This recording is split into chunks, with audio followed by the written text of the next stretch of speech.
បែកបាក់សាមគ្គីសាមគ្គីរួមបែកបាក់សាមគ្គីស្លាប់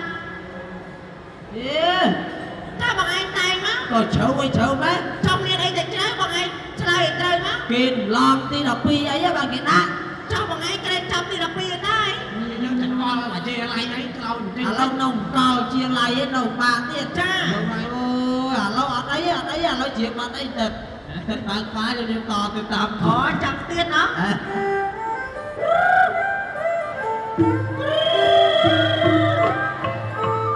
ចំអីឡើយស្រីសួរមកបែបខយទៀតបែបខយយកតែវួនល្អងចាំស្ដាប់អសំដីស្រីសួរមកនឹងបងនឹងលងលៃឲ្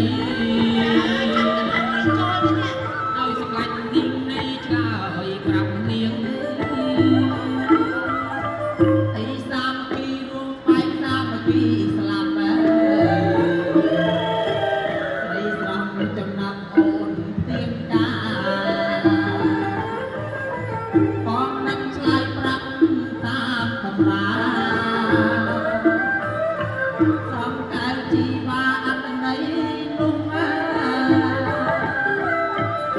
លណាមកគ្នាសាមគ្គីភាពណាស្រីយាយយើងនឹងបានរួមចង់មានជាអានពីថ្ងៃមុននោះស្រីអាយយើងមកគ្នាសាមគ្គីអីចង់ប្រទេសជាតិមានហេតុការពីប្រំតកតាណាពីស្អីប្រជាជនខ្មែរទាំងប្រុសស្រី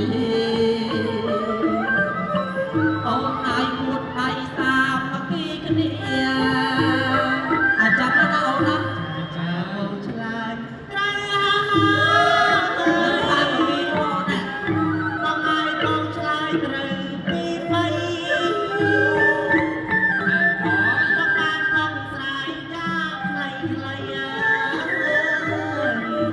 បងឆ្លាញ់រាប់ស្រីពុកម៉ែហ៊ាន